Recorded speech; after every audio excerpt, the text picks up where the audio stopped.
Welcome back to Odds On, a new punting podcast by Tab Touch. You can download the Tab Touch app or head to tabtouch.com.au. If you're just listening and you want to watch, head to Tab Touch YouTube channel for the full episodes. What are you really gambling with? For free and confidential support, call 1-800-858-858, or you can visit gamblinghelponline.org.au. And any odds we give today are as of the time of recording. Andrew Embley, good to see you, my friend. Shawnee, yeah, nice to be back and looking forward to another big weekend of sport. Of course, the Ashes kicked off on Thursday and another big weekend of racing too, so can't wait for that. Absolutely. We'll get to the racing in a second, but I was having a chat to you before. In the first part of the card at Ascot on the weekend, we dominated. Some of the best tipsters aren't there tipping what They're Shawnee not, Mack and I are doing at the moment. We got off to a real flying start. It just meant that we gave a little bit back later on in the day, but that's okay. It was, good fun. And, I think we've might even have a few winners for you at Ascot, especially early in the card this week. So make sure you tune in. You know what else I've got up my sleeve? I've had these two horses in my black booker for about 3 weeks, and I was just scanning through. They're running at Randwick tomorrow. There's like Randwick Kensington. I'm going to get to them, but I'm pretty excited to share them with you a bit later on. Okay. But before we do that, of course, the second test underway at the Gabba. Yes. And Josh Inglis into the side. And Australia look like they're going to be able to put this game away. The Poms haven't won a game since 1986 at this venue. They don't like it, Brisbane, do they? And they've been complaining already, the Poms. Yeah. Didn't really like it. Those first 2 days. They actually started not too bad on day one, but and then obviously capitulated on day two. It was all over there. So Travis Head, he's an absolute star. He is. But you put Travis Head to the top of the order and you bring in Josh Inglis, who plays the same role, takes the long handle to them when they're a bit astray. That's a pretty formidable lineup. Yeah, it just means that you just have to, get those guys out early because they just hurt you, and they hurt you really quickly. So, once upon a time, when the bowlers are on top, you could see that, the batsmen are defending, they're trying to just, keep their wicket. Now, they score and they score quickly. So if you're actually not taking wickets, suddenly the runs start creeping up, and you got to do that, and that's what those guys in particular can do to you. What do you think about the Poms not really getting involved in the PM's 11 game down in Canberra or having a serious practice match? Before the Perth test, they really didn't play one of our state teams, and they haven't really done that against before leading into this Gabba test. Yeah, it's obviously something that they've had to think about, but you're right though, in particular the Lilac Hill test, which was the Lilac Hill game, which was a little bit of a lead up. Now they played against I think their second 11, intra-club, and so what I found interesting was I think Root, he's their star player, right? So if England are going to win this series, Root has to stand up and play well. He hasn't, he's one of the world's best batsmen, hasn't necessarily played well in Australia. Now, I think he ended up getting a duck in that game. Now, you know what? Umpire, don't give him out. You're playing against each other. You actually just need Root to bat all day. Because what happens is, in his lead-up game, he's out, within 3 or 4 balls, comes to Optus Stadium, and he's out in the first over. He was. You just need him just bat. Just let him bat. I can't say making it saying he folds. He folds every time in Australia. He's played many times here in Ashes, and he's just not being able to get the job done. The conditions with the extra bounce, it just doesn't suit him. It's so interesting because wherever he goes around the world, he knows he's in form. He knows he's the best batsman. Everyone's talking him up. Suddenly comes to Australia, and for the first time in his life, he's getting negative press. Yeah, they're just going, mate, you're actually not that good, and he knows that. He goes, you know what? I really want to prove to Australia that I am the best batsman in the world, and he would have set himself for that first test, and he's obviously failed. So the pressure starts to mount, and this one up here, it can play incredible games on even the best. Yeah, I can't see him making runs in this Gabba test. I'm going to put him down. He's out. Mitchell Stark will take another fifer, and off we go, to the races. He's going to absolutely love using that orange ball, I reckon, under lights there at the Gabba. Yeah, most definitely. Let's go over to the F1s now. And I've been writing Oscar Piastri off for the last couple of weeks, saying that he couldn't win. Now, his percentage has climbed. He can win, but his team absolutely stuffed it on the weekend. Yeah, I know. In the Qatar Grand Prix, they stuffed him because he had the fastest car. He drove perfectly, but they effed up the pit stop at the start. So it comes down to this last Grand Prix, right? Okay. This last one. Lando Norris just needs to finish basically top 4 and he wins. If Max Verstappen wins, then Lando can finish top. He finished fourth. Yep. Or anyway, he wins. If Lando finishes less, I think it's if he finishes beyond that, then it becomes really, really tight because 25 points for a victory and all the point system goes down. I can't see that Max taking out the title unless you had an opposition player, a driver, you give him a couple of bucks on the side, just say T-bone this bastard on the because you're trying to. It's a world title, man. Yeah. Be interesting. What do you feel about what just a T-bone, just at the first corner? What kind of tactics would they potentially use? You might be asking a few questions to the opposition. Say, listen, what will how much do you want to win a world title? Because I can actually contribute to you winning it, but I certainly want a little bit of a kickback. So I think maybe trying to T-bone someone in the first quarter deliberately might not go down too well, regardless of what's on the line. But it'll be interesting to see this one. But there's a few scenarios that can happen. So Lando Norris is about 70%, right? When you do the maths, he's about 70% chance, and then probably Max Verstappen 15 to 18%, and then the rest is for Oscar. I can see that Oscar can win this because once you get a fast car, mate. He's got a fast car. So if Oscar, as you said, if it wasn't for that pit stop scenario that they had, he probably wins the Grand Prix. So if Oscar wins the Grand Prix this weekend, regardless of what happens underneath him, are you saying that he wins the... No, he cannot win the title unless, title. I'm pretty sure, unless Lando Norris finishes between 7th, 8th or 9th. Okay. And it might be 9th onwards or it might be 7th onwards. So really, unless he crashes out, you think he's going to be safe enough, Lando Norris, to finish in the top 7 or 8? T-bone him. Oh, watch his face. I mean, mate, they crash all the time. Like, sorry, mate. Didn't see you there. Come on, mate. It's all about winning, isn't it?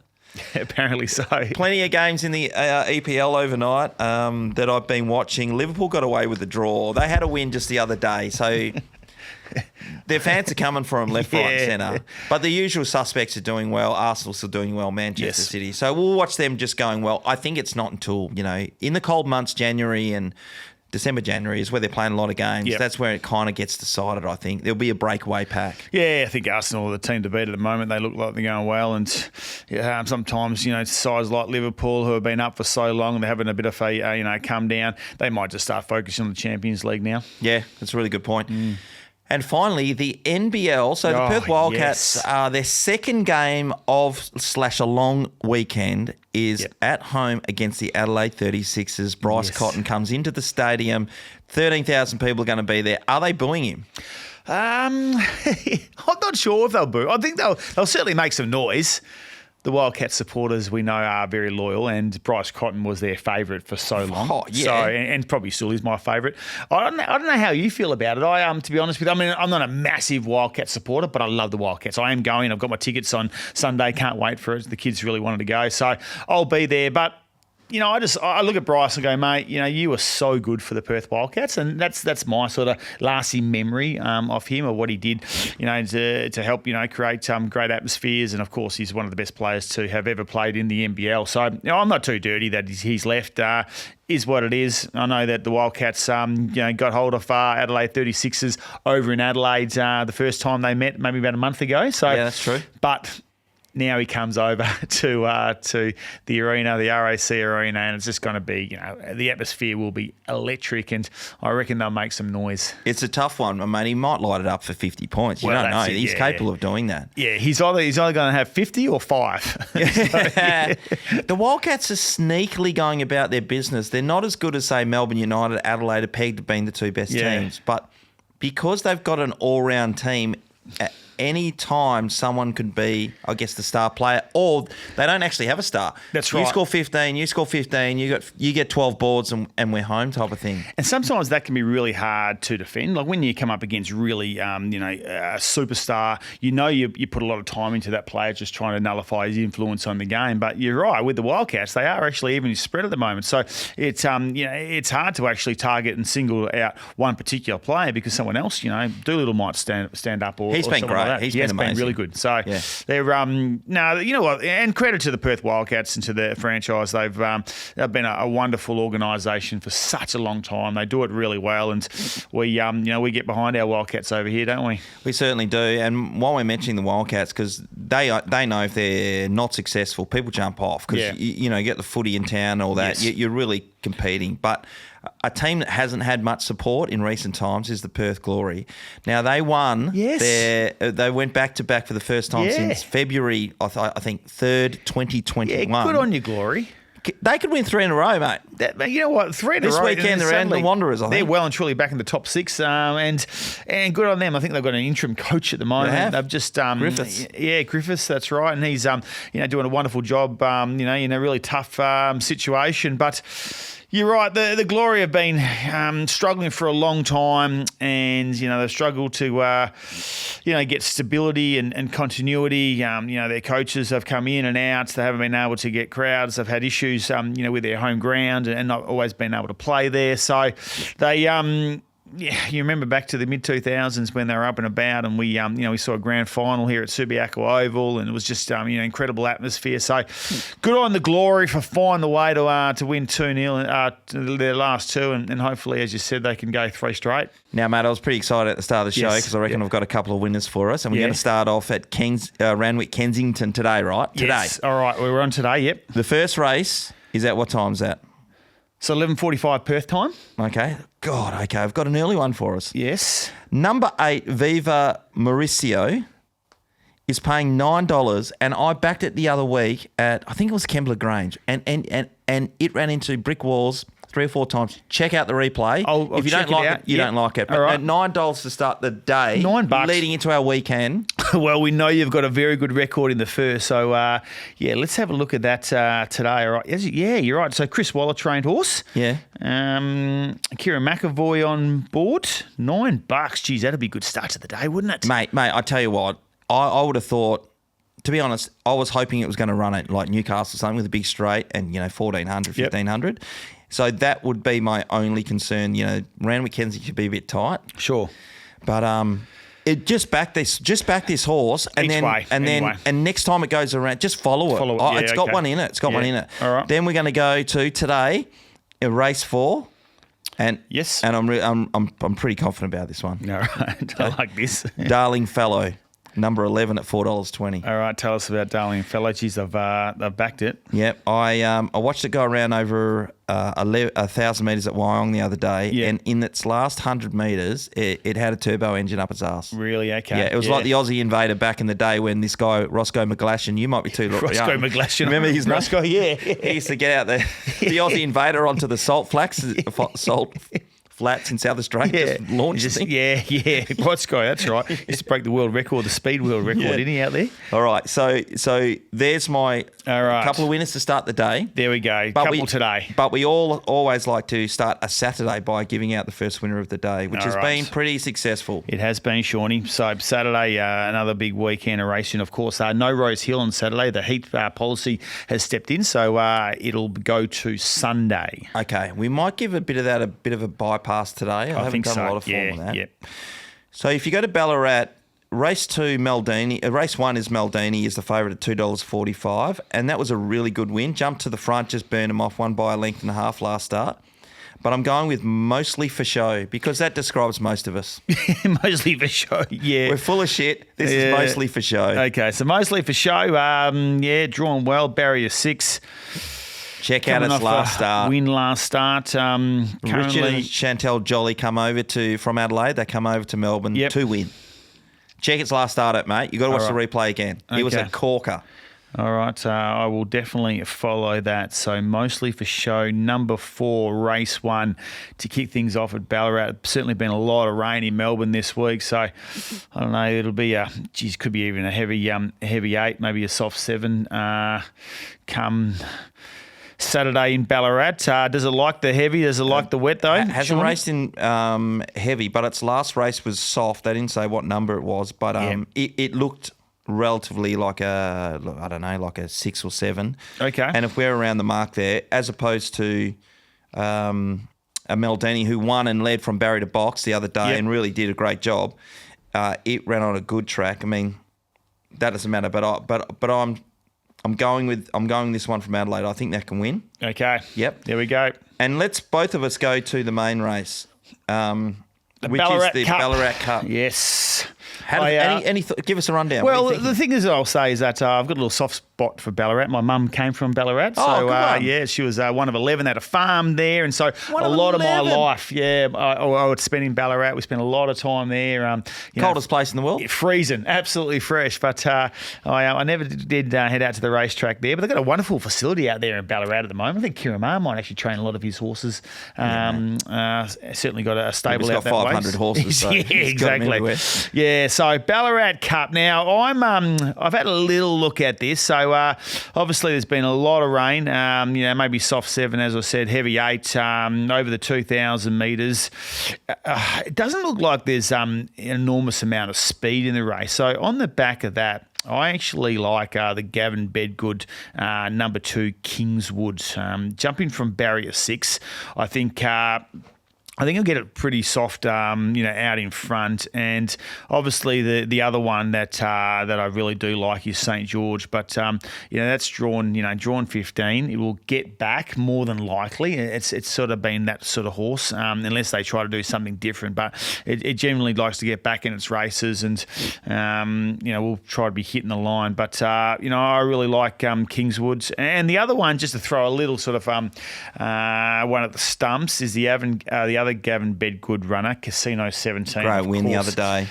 Perth Cup winner. Has been going really well over there. Was huge on Saturday. So steps up again on a quick back up, and definitely likes heavy as well. So which is quite interesting for West Australian horses, because they generally don't like the wet tracks when they go over to the east. But this certainly is a horse that likes to swim, and on the quick back up, I think might be half a chance as well. All right, I'm going to throw in to start with the comment on Aerosol, which is stepping up in distance from 1,600 to 2,000 metres.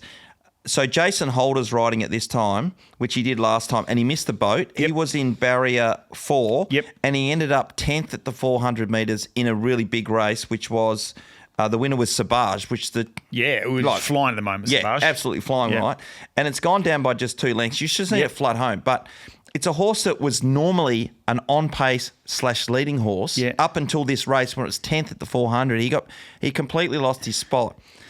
I'm not big on horses stepping up from 1,600 to 2,000 without a go, but I want you to think about that horse.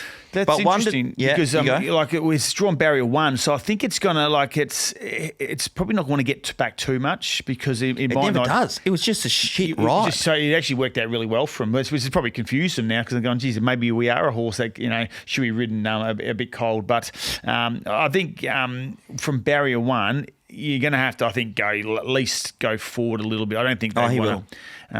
He will. He would have got that. Honestly, Jason Holder would have got screamed at in the jockey's room. Yeah. What a disgraceful ride, they would have said. Yeah.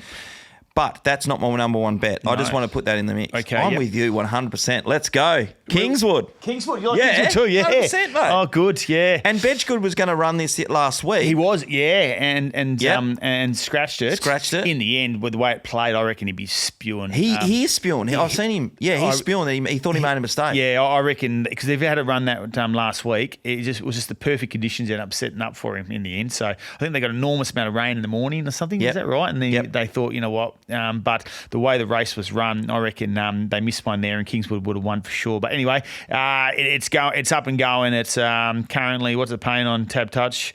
About $5 roughly. So you'll get with Kingswood, and I reckon the money will continue to come for him. So huge last start, and I like it a lot.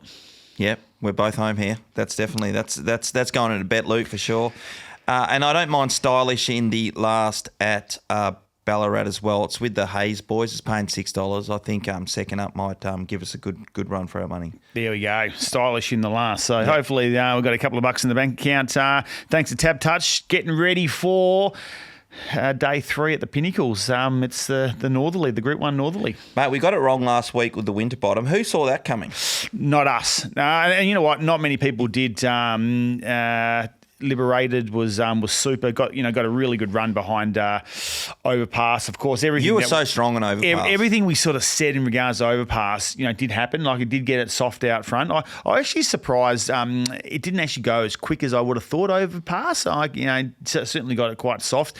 The one, the Joker Grin backers, they would have been a nightmare watch. So once you saw Joker's Grin miss the kick, and dawdle out, Hit's race was done.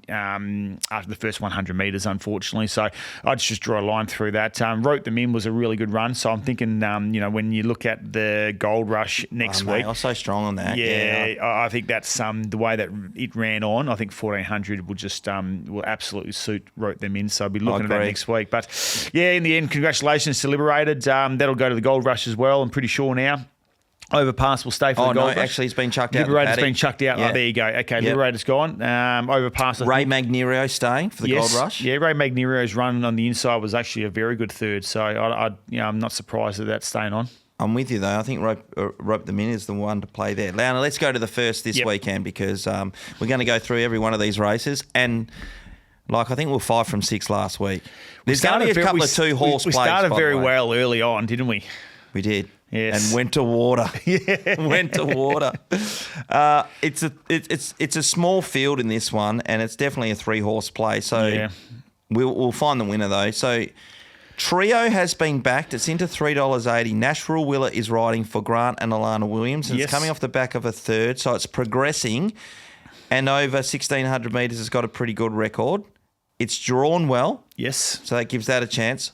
Royal Toronado is the one Willie Pike has gone with. Yes. Barrier 6, I'm sure it'll be last. Yep. Come with its run. It's a good stayer. Although it's had 6 starts, 1,600 metres, one who got second once. Yes. It's interesting that Royal Toronado, when you look at that, Pikey obviously had the choice of that or Trio and has decided to run with Royal Toronado. That's always because he always gets number 1 rides with Grant and Alana. Yeah. So you'll be looking at that. There is another horse in the race, choice. though. Are you with Correct Choice? I'm feeling a bit of... What do you think? I'm just feeling it could be a day for the Cerise and White, and it may just kick off with number 5, Correct Choice in the first. I just reckon it's just suited. It looks ideal, the 1,600 for it. I've got a feeling it's ready to win. I got the same feeling. The thing that throws me out is its position in running. It's CJP. It's going to be last. It's going to be last, but I think it could be on the outside of Royal Toronado. I think it's going to follow Royal Toronado. And I think Royal Toronado will probably jump just a little bit quicker, and I think those two will be sort of at the back. And we know that Royal Toronado, in particular, with Willie Pike on board, will try to round them up on the outside. And if Correct Choice is going with them and gets a trail in the race, I personally am leaning towards number 5, Correct Choice in this. You know what the way to win this race is? You just jump to the front. Well, I think early on in the day, I think so too, and that's probably against those two in particular. Yeah. So that's Can Trio lead? I mean, none of these other horses. These other horses are going to get run over, in my opinion. Yeah. But it's not a small field. If you jump to the front and just go about your business at your own leisure, because these other 2 horses, the 2 favourites. Yeah, including Correct Choice here. Yep. You could beat them. Well, that's it. The positives with the small field though for for some of those horses that are getting back, you're only rounding up 5 or 6 on the turn, not 10.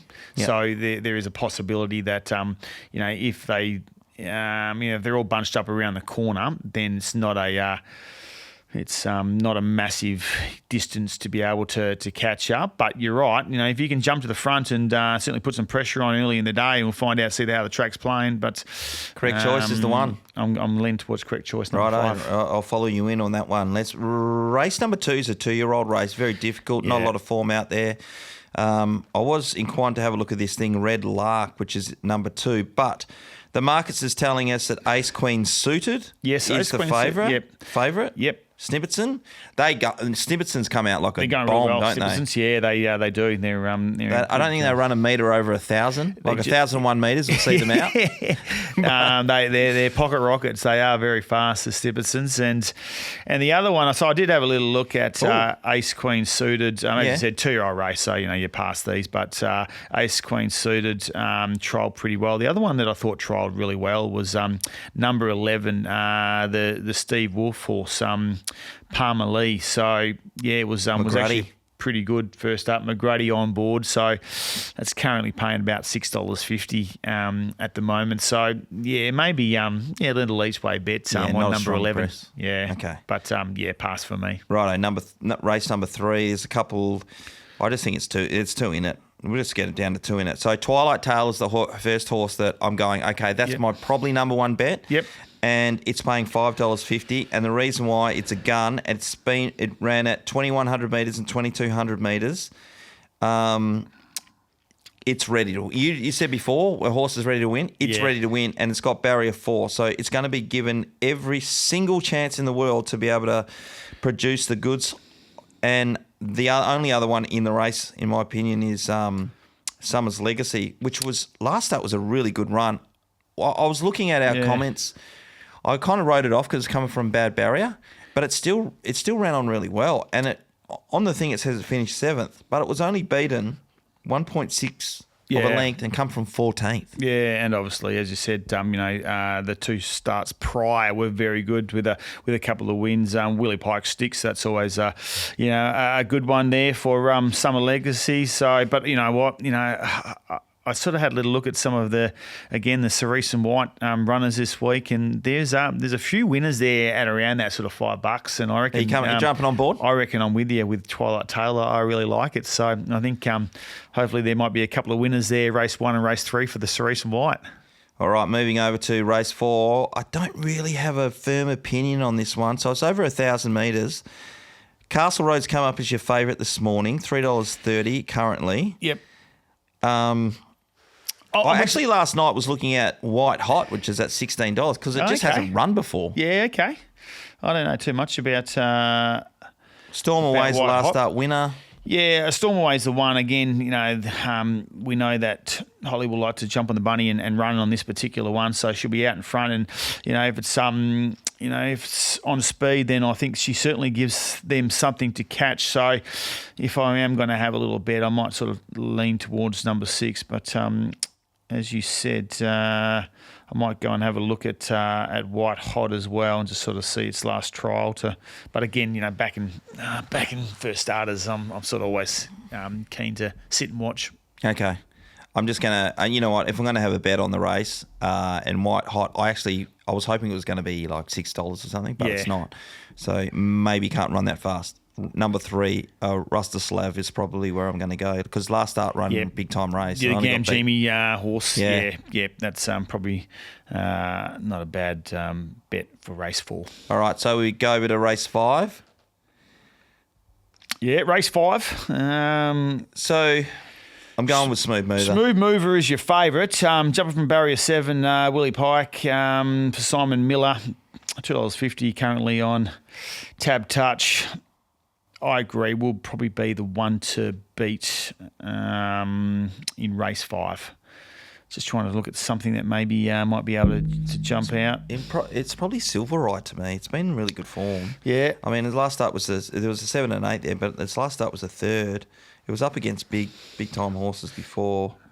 Freddie Kersley gets the ride for Adam Durant. Yeah. Yeah, it's probably an each way chance for sure. But I'll stick with Smooth Mover. Smooth Mover it is in race 5. Heading into race 6. Yeah, so Austin Gallardi, who we talked about last week, yes, in form. He is in real form at the moment.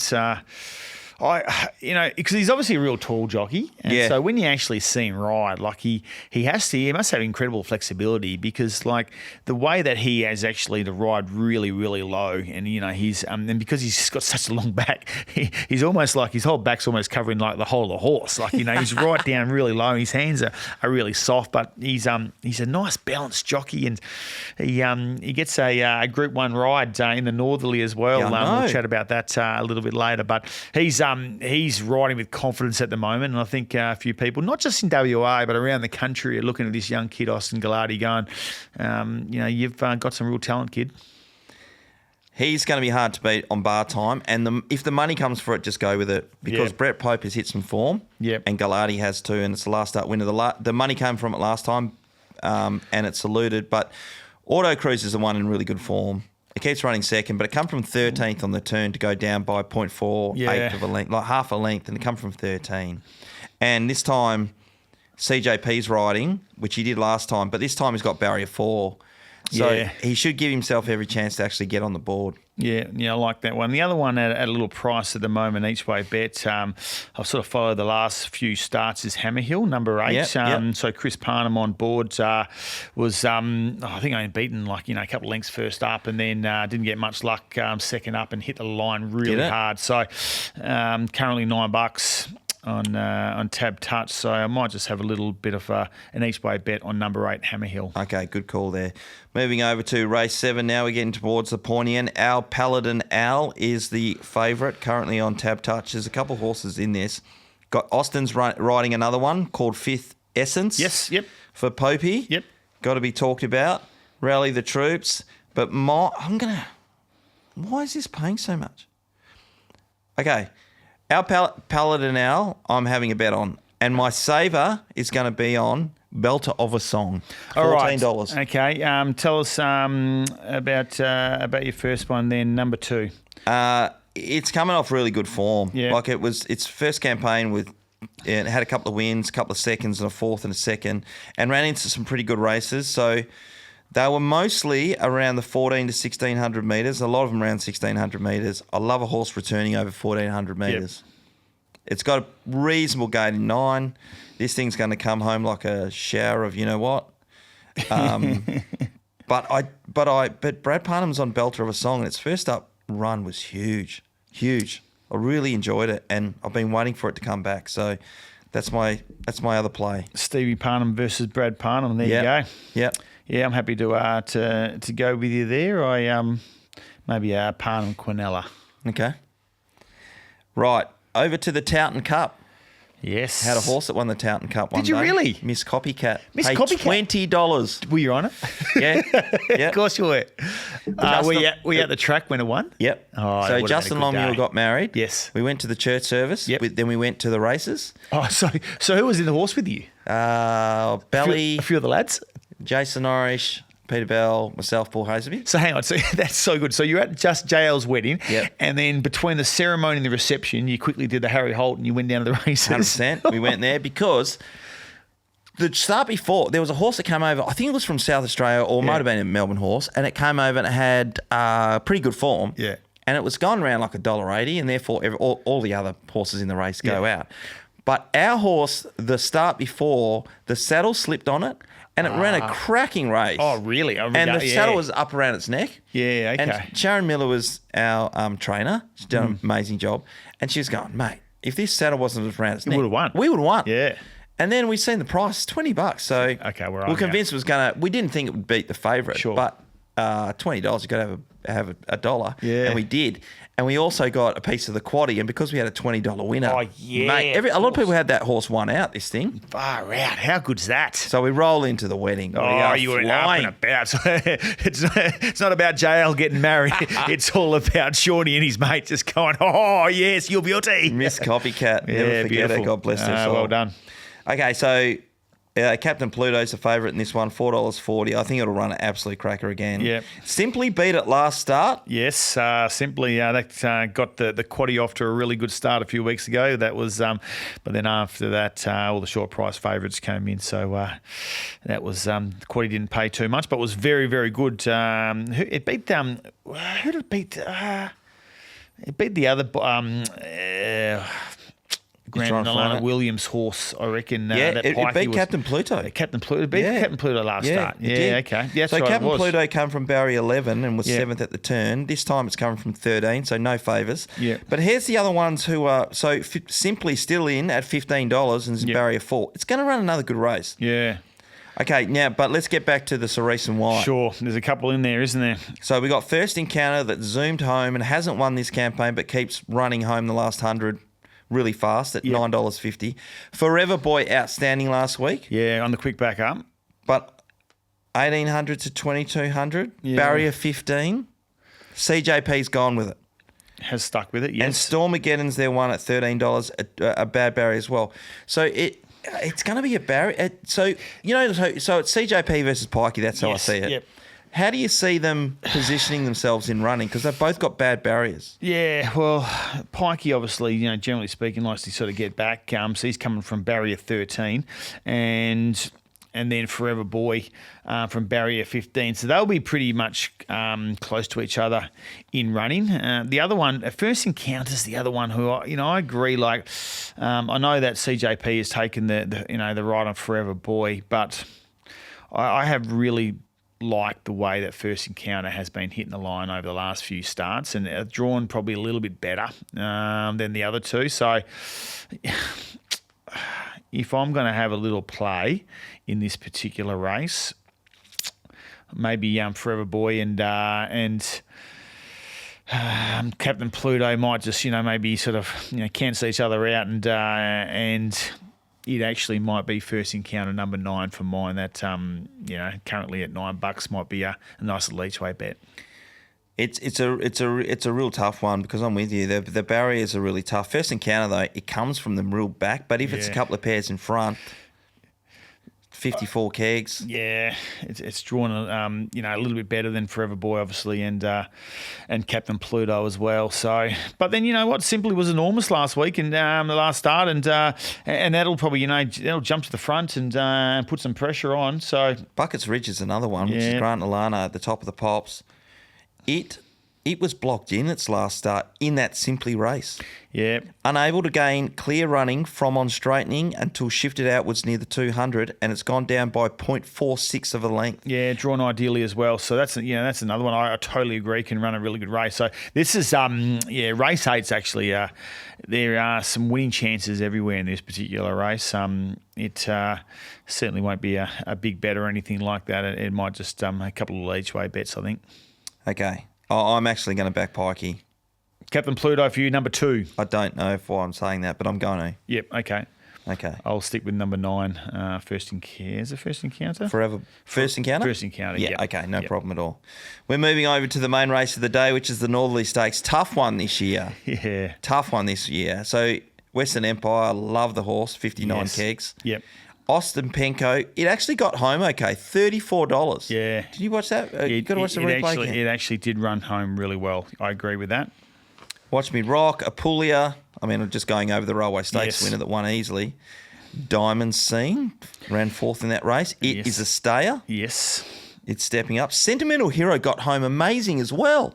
This is a good race. Far out. I don't think you can go past King of Light, can you?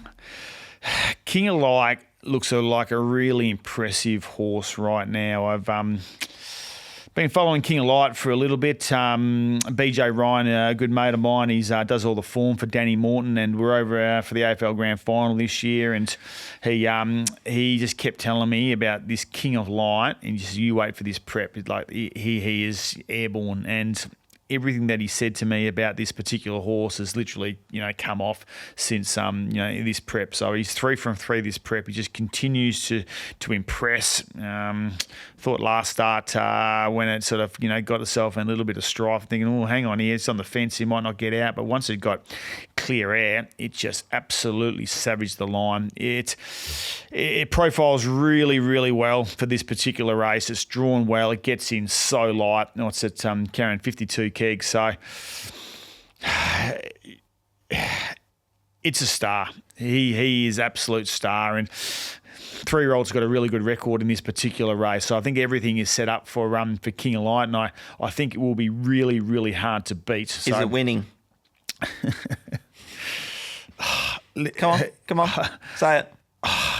I think it wins, yeah. I'm going to have to stick with it. I Righto. think it does win. However, if there's a few horses that can beat it. Give me your trifecta. Give me 2 more horses to add into the mix. So Western Empire, I think, will run a really, really good race. I've just been impressed. Does get a bit of weight relief compared to last start in the Railway Stakes. So, and of course, ran second to Watch Me Rock. Billy Egan on board. I think this horse is an absolute star, the old boy. And the other one that I will throw in, just as a little bit of an outsider, is number 12, Depth of Character. Okay. Yeah, so $21. Yeah, I ran third or fourth in the Golden Eagle. Huge. At the start of this prep, it's well and truly into. I think this might be 6th or 7th start in this campaign, but it's a horse that, at its absolute best, can really put some pressure on some of these local horses. So currently, it is paying a little bit at the moment, $26, $27. You probably, even if you wait, you might even drift out into the 30s, I think, by the start of the race. So a little bit each way bet on number 12, Depth of Character. Yep, King of Light for me. It'll be winning this race, 52 kilos.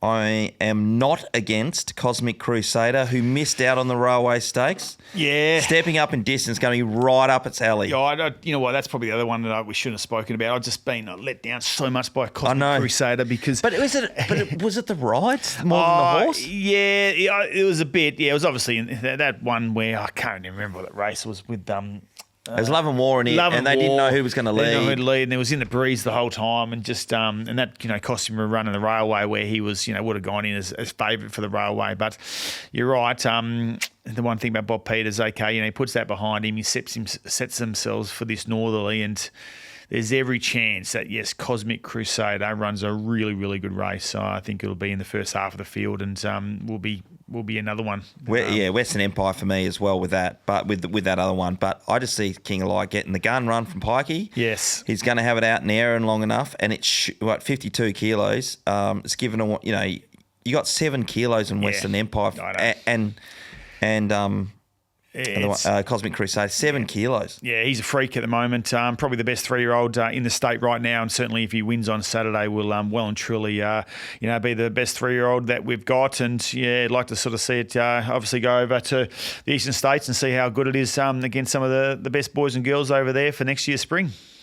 All right, so we both agree on King of Light in that one, but then we've given you some numbers for the quartet and, if not, the trifecta. The last race is an absolute crack. I had a look at this last night. It's tough to find I want to play so many different horses at odds here. It's bloody crazy. Because we can start at the top of the pops, right? Divine Belief comes up. Yep. And its record over 1,000 metres is had 11 goes at it, and was that 9 from 11 over 1,000? Yep. First up, it is 5 from 7, so 2 wins, 3 seconds. Yes. So it's going to be leading. Yep. It's going to be leading this, carrying 60.5. Yeah, so you don't like leaders in the last race at Perth, do you? Generally speaking, when that southwester comes in, you don't often actually see leaders lead all the way and win in the last in Ascot. So we'll have a little look and watch that as the day goes on, but. Yeah, I think it is just having a look at the moment. What's it currently paying? It's around $9. I think it opened $8, so we'll wait and see there. But yeah, I might just be a sit and watch for me with Divine Belief in the last. Okay, I'm not watching. No, you're in. No, because I think over 1,000 metres, I reckon there's going to be a 3 wide line. Yep. Particularly if he tries to stack it up at some stage. And that will bring in Rich & Co. Yes. Or Richanko into it at $10. Yeah. Mate, the Pierces, this thing can run. And it's a mad sprinter. Have a look at its first up record. Oh, hello, 3 from 3. Distance, 3 from 3. Track, 4 starts, 1-1-1. Okay. Yeah. I didn't even have a look at that before. Yeah. Okay. I've had a little look at it. So listen, I know it hasn't drawn well, but for me, if Richanko hadn't drawn 15, he'd be $5. Yeah, I agree. Yeah, and we'd be launching. Yeah, he's got a really good first up record, as you said. Everything about it. There's some winning chances, but I'll be honest. I'm with number 10 Richanko in the last. Okay. I'm with number 10, Richanko, in the last, and I'm also playing Prospector's Pick at $23 because it was madly chopped out in its last start, like a truckload of times. Probably would have won. Yeah. Probably would have won, and it was paying like 10 maybe last time. Yeah, it was paying 10. It was Mate. held up big time, wasn't it? Yeah, it was. Just check out the replay. Had no luck. $23, mate. You can't lose. $23. And Richanko, if that wins, $10, mate. Yeah, We're coming home. right. We're coming home big. Yeah, and if King and Light does get beaten in the race before, then suddenly there might be a little bit of money in the quaddie as well. So, yeah, it might be a weekend of playing around with a few quaddie numbers, maybe a wide one. I think I'm going to go with my best of the weekend. I mean, apart from my two that I love at Randwick, Kensington, Kingswood. Kingswood, yeah, Ballarat Cup. Yeah, I'm really liking Kingswood. Gavin Bedgood's a wonderful trainer. I know my wife's family got a few horses with Gavin Bedgood, so he's doing a really good job. And of course, he's also got Casino 17 in the same race as well. That was super last week, so he's got some chances for sure. But I really do like Kingswood, and I think he's a really good chance. So I do like it. What do you think? Are you worried about the weather in that one? What's that? I'm just a bit concerned about how heavy it is, and sometimes these these big heavies in Ballarat, especially if they get a bit more rain, sometimes you throw all the form out the window. All right.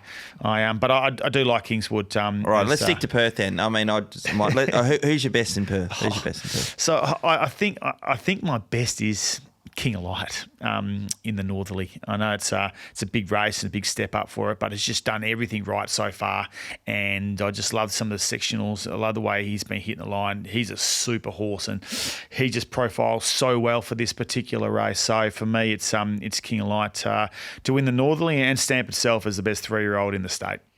Okay, you'll be able to check out Bet Loop, everyone. Jump on your Tab Touch app. Have a look at the front. There is Bet Loop. We've thrown out a couple already that we're going to just mix and match and get them into, particularly Randwick, Kensington today.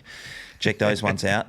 And the first race of the day at Ballarat. Yes. Yep, that's Chantal and Richard Jolly. Chuck that one in. But you'll be able to see ours up there at some stage. Nighthawk.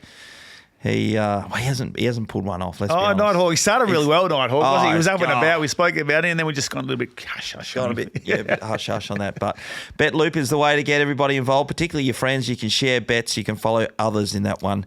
What are you really gambling with? For free and confidential support, call 1-800-858-858, or you can visit gamblinghelponline.org.au. Embers, absolute pleasure to mix it with you again. Let's hope we scoop the pool and take a bit more cash out of these bookies. Yeah, good on you, Shaun. If no one's doing anything on the weekend, make sure you get down to Ascot. It's been a wonderful carnival so far. I'm looking forward to the Group 1 Northerly on Saturday. Imagine what you could be buying instead. For free and confidential support, call the number on the screen or visit the website.